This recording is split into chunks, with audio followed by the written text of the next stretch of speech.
Hello, welcome to Lemon Studios, where we talk anything and everything entertainment. I'm of course the Lemon himself, Zeke Lemon, and this is my review for That 90's Show, the sequel series to That 70's Show. But before we get into that, let's get a couple of things out of the way here. I'm going to need you to hit that subscribe button as I am trying to grow into my YouTube career. Also, leave a like if you do enjoy this video. I would very much appreciate that. And also comment below and let me know what you thought of That 90's Show and how do you think it compares to That 70's Show. And let's have a nice little discussion in the comment section. Now, with all that out of the way, let's get into this review. And I am a huge fan of That 70's Show. It is most likely my favorite sitcom of all time. Love the theme song. I mean, just from everything, from the characters, the whole nine. I think it is an absolute amazing sitcom. And if it's not number one, it's definitely number two for me. But I really can't think of anything else that could replace That 70's Show. So I hold this show very near and dear to my heart. So when this was announced, and I wasn't a fan of Fuller House either, since it was going to Netflix. It's like, I got nervous. I ain't gonna lie. And also, I just think in today's age, like, that type of show just can't work anymore. Sitcom with the laugh track, because let's be honest, and I got some thoughts on this laugh track, on that it's not a real live studio audience. They hit a button. That's what they did. It did look. I did see some of the behind the scenes photos, and it did look like there could have been an audience, but I highly doubt it due to some of the spots of how the cheering worked. And with today's day and age as well, I think there is a big, don't tell me what to do type attitude. So like when an audience laughs, it's like, oh, the joke's supposed to be funny. And like, I feel like us as a society are like, I'm not gonna laugh to prove they can't tell me what to do. I don't know. I just feel like that's just where we are in today's day and age. But hey, nonetheless, we're here and the show came out. And for those who don't know how the show works, it's pretty simple. Eric and Donna had a kid. Her name is Leia. Perfect name. And they live in Chicago now, which I also think is a nice tidbit due to, Eric liking the Bears in the show. And then they come over for summer, but Leia stays and she meets some friends and, hijinks pursue from there. And I gotta say, was this show good? Yeah, I am very, very shocked. Like, they did a very good job with this show. And it also helps that one of the lead writers did return for this as well. So I will say this, the first 5 are very nostalgia heavy. Very, very nostalgia heavy. There is obviously, okay, episode 1 is Eric and Donna's episode. Episode 2 is blah, blah, blah. 3, 4, and 5. Then in the second half, we finally really focused on the kids. It really felt like the kids were kind of like playing second fiddle. And overall, I do enjoy the kids overall. I do think this is where some of the problems are. 10 episodes is just way too short, especially with a sitcom. And, if you have a live studio audience, which you don't, you can go longer. You can like let the cheers go out. And with the nostalgia factor, because you have to do it. You have to do it with these legacy characters. Yeah, sure, they're part of the story, and overall, they are part of the story. It really does feel like a natural progression from who this character was, and this is where they would be now, 20 years later, and so on and so forth. However, with these new kids, because it was just like, okay, you're the Donna of the group, you're the Hyde, you're the Kelso, you're the Jackie.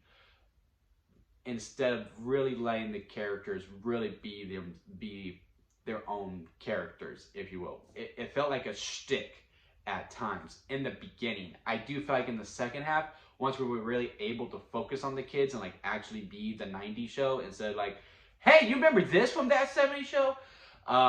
Then I feel like it's saying a little bit more. And I do hope it gets a season 2 and we can progress and these characters can become more of their own. Like, there's the Nikki character, who is very much the Jackie of the group, because she is very smart in school, but she doesn't have that attitude like Jackie does, and she also is a huge fan of school as compared to Jackie, who just really wanted to talk about boys. So once they got to that progression of it, it was really good. One character that I think they still have quite a bit of work on is the Ozzy character. I came around to him, I was like, all right, he's fine. It's just, and I don't really think it's necessarily him. I think the editing room, because there's a bunch of bad editing in this show, guys. Very bad editing of when to use the laugh track, you could tell conversations are natural. Like, okay, we got this part of the conversation. This is a different cut from the same scene instead of being progressed. And some of the takes they did with this kid, I was like, there's no way that was the best take. There was just no way that was the best take. And it was more like, okay, yeah, no, we're gonna make the audience laugh here, so we don't really need character development with him. But at the end, I started to come around him when he was more than just, oh, I'm the gay friend. He also became, hey, I'm the techie friend as well, because he's also the snide comment kind of friend that also cares. And I just want to believe that more. It was more like the show said, yeah, you know, he's also the one that, you know, doesn't show emotion, but, you know, is actually really emotional. I want to see that more instead of just being like, you know, it'd be really funny if we like make him like this cold-hearted person at the end. He's like, Leia! Like, you know, and actually like crying, and also like with the Free Willy bit. I want to see it progress more from a character standpoint. But overall, he did come around to me. But all the others, I think out of all of them, I think Gwen's my favorite. She just has good delivery and just the cause for chaos. It also makes no sense, no surprise, because Hyde was also my favorite out of the 6 as well. So, and she is definitely much the Hyde. She's like a hybrid of Hyde and Donna, because she's also like that big feminist. There's an episode with a moose. I'm not gonna get into too many spoilers here. She's like, oh yeah, ask the man to do it. Why not the female? Pretty good spot as well. But overall, yeah, I liked all 6 of them. I really did. Nate, who is very much just a Kelso, and he has yet to really progress more than that. Hopefully season 2 we get to do that. And also Jay, who is Jackie and Kelso's son. He's pretty good too. He's also very much a Kelso. It's kind of like they have 2 Kelsos in this, and I think they really need to tweak one a little bit, one or the other, because the other thing about Jay, he's also at least spiritual, which was also which was also a fun bit as well, especially with some of the conversation he has with Red. I thought were very, very funny. But yeah, overall, I do like the kids overall. I'm just waiting to fall in love with them, and I do think a second season and also just more episodes within the season is going to benefit that much more. But overall, again, I like them. I just want to love them, and I'm just not there yet with them. Now to the legacy characters. Again, I say they really gave them beauty and a lot of care. Very much a lot of care. There's a lot of good moments that happen. However, this is where I have some issues with it. Obviously, Red and Kitty are going to be the main ones because they stay at the house. I think there was a way where at least Eric and Donna would like right there, instead of moving them all the way to Chicago. And I don't know how far away Point Place, Wisconsin is from Chicago. I don't know. But it does seem like it's a bit of a drive for Donna to get there because of the bits when she does pop up. And also with Jackie and Kelso as well. Like, I get it. They are much bigger stars and they are much more higher pay to actually have on for a few more episodes. But you got to use them. Because there was a lot of stars like, I feel like Kelso and Jackie would know what's going on. Like, once they find out they're hanging out in that basement, they know what goes on in that basement. They know the stash, too, when they start doing the circle spot, too. So, obviously, they know. Why aren't they visiting? But, you know, that's semantics at this point. And again, there's just some spots with Eric and Leia that I wanted to see a little bit more of. And I didn't. And we're probably not going to get them.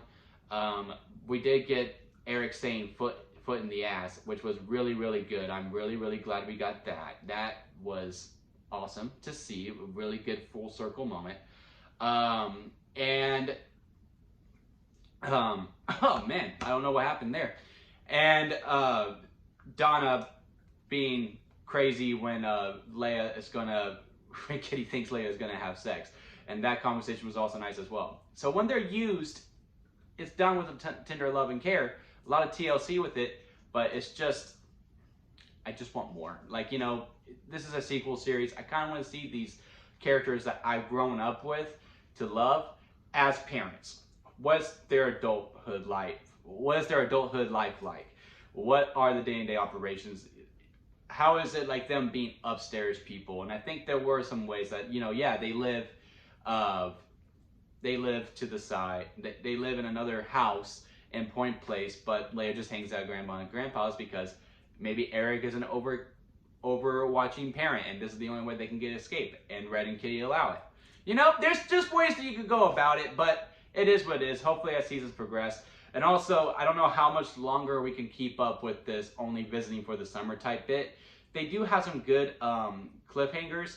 One I don't think is earned at all. And without giving too many spoilers away, there's a love triangle that ends up happening that felt very forced.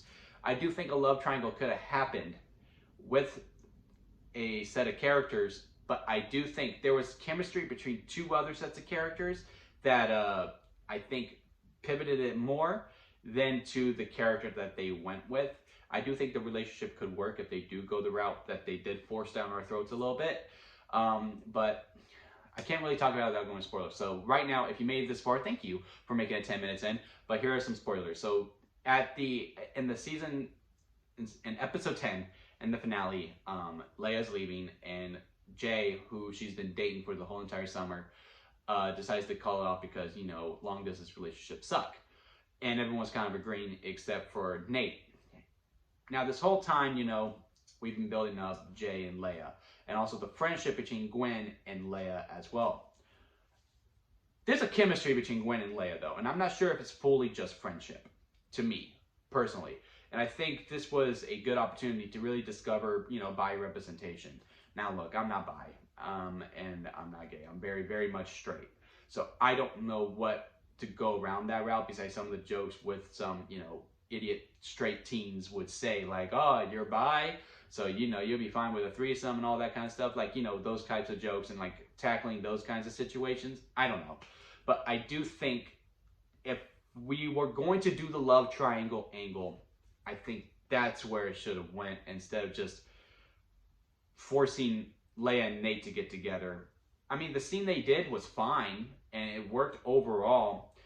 But it just felt like, well, that came from out of nowhere, when I really do think Gwen was the one that we should have been building up. And it really felt like we were building to that, and then it just kind of went away. Now, also, again, I'm not gay, but I also don't know if they know how to handle a gay character either. Because, again, Ozzy's the only one that I'm, like, really fuzzy on. And maybe they're just like, okay, yeah, no, it's too much. Because, I don't know. Because it just really felt like, well, you know, you have a gay friend, you can have bi friends. You know, it is what it is. And I really thought they were doing that, and I really wanted that. I didn't get that, and they see a different direction. And, you know, there are some story beats you can go to, like, oh, maybe Nate and Nikki break up because Nate's dating Nikki, and they were very much the Kelso and Jackie relationship, but much healthier. And maybe they break up due to the whole confusion, and she comes back for the summer, and maybe she's still dating Jay, maybe she's not. There's a bunch of different ways you can go with it. I just really think it should have gone to a different person. And also with that one, I feel like you could have kept the 6 friendship group a little bit more, because now it's even more messy, because the best friends are now, you know, at odds a little bit too. And also 2 of the friends that, you know, one was dating. Like, it's just a little convoluted to me, but hey, it is what it is. But yeah, overall, I really did enjoy the show. I'm really hoping we get a season 2, and I just hope it's a longer season, man, to really dive into this. And some of the legacy characters, I do feel like are going to become more regulars. I do think Fez is now a regular now at this point with the storyline that they went with him. Seeing Leo just pop up every once in a while, I do like the ongoing bit that, you know, he probably smoked so much he has Alzheimer's, and now he just doesn't, he has no recollection of anything. It's also very funny to me. And, you know, there's obviously going to be the Bob episode that pops up. That was fine. Surely there'll be a Donna episode. I do think for the next season, I would like to see a Jay, Leia visiting the Kelso's household, and with Jackie and Kelso hosting it. Like, oh yeah, let's meet Leia. Or hell, even bring Eric and Donna over either. That would be a fun spot episode to do as well. But, you know, we'll see what happens if we can get them, if we can pay them. I mean, that's the main thing. Can we pay them? And just longer episodes too.